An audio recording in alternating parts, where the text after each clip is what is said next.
Hey everybody, what's up? It's your girl optiprimecosplay, and this is another edition of my Friday review segment.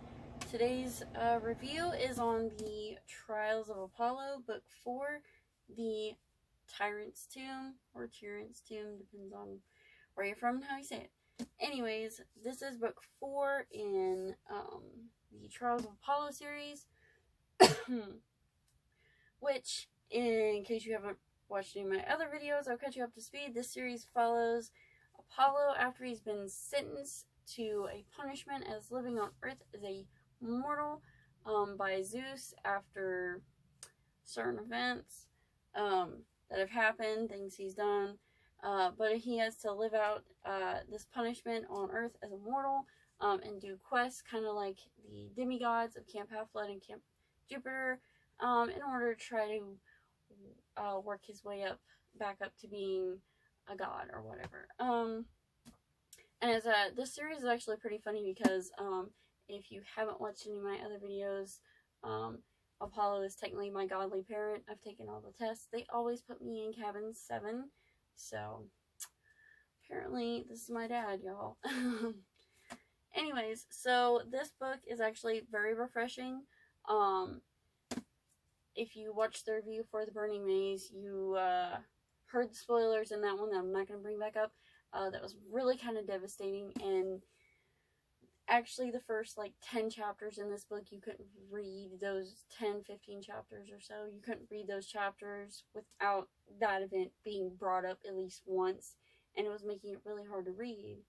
And I was at a point I was like, is this going to be a recurring theme in this entire book? Because it's kind of depressing, and was already a trauma that I had to live through in The Burning Maze. However, after we got past that, you know, it wasn't really brought up again until close to the end of the book. Grover kind of left being a main character in this book, and we were given Reina Ramirez instead. And if you haven't followed my cosplays on my like Instagram or whatever, I actually do cosplay Reina myself. I really haven't redone it in a while, and I probably should, so that might be something I do in the near future, especially since I don't have any cons or anything to go to, but we'll have to see. But I was actually very amused that I got Grover in the last book and Reina in this one, because those are some of my favorite characters that the author has given me so far in all of his works, and I always enjoy a chance to see them.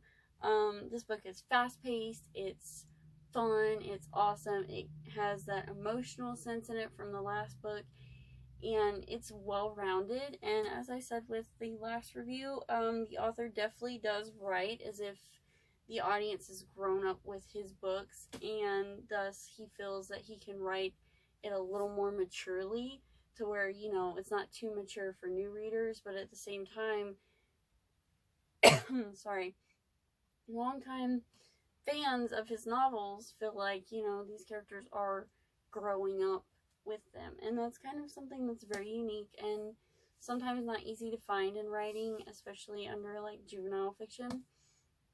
So I do recommend this book. I really don't have anything to nitpick out with this book other than the fact that I have to wait, I don't even know how long for the next one. I think it's some point this year, which is great because I don't have to wait that long. But you know, this one definitely left me with some questions that, you know, having to wait for that 5th book is going to be really hard. But I definitely recommend this one, and if you haven't read any of the other series, The Heroes of Olympus, or Percy Jackson Olympians, those are definitely staple books that you do have to read to completely understand everything that's happening in this one. And while you're at it, you might as well read Magnus Chase and the Gods of Asgard and the Kane Chronicles, because let me tell you right now, this author right here, he definitely writes mythology books really well. I definitely was not into, any kind of mythology, but especially like Greek mythology, until I read his novels, and now I'm into Greek mythology and Roman mythology and Egyptian mythology and Norse mythology beyond the Marvel Cinematic Universe, and it's all in all fun, and these books are really entertaining, and I really think that any age group will definitely enjoy reading them. So, yes. I definitely would recommend this book. And so yeah, that's my review. I'm trying to keep these short and simple, not ramble on or give too much away, but this one is definitely probably my favorite of the series so far. So I definitely recommend it. If you have not started reading Trials of Apollo yet, you need to read Trials of Apollo. And interactive question for this time, because I want to be more interactive in these videos. I want to know if you would rather go to Camp Half-Blood or Camp Jupiter.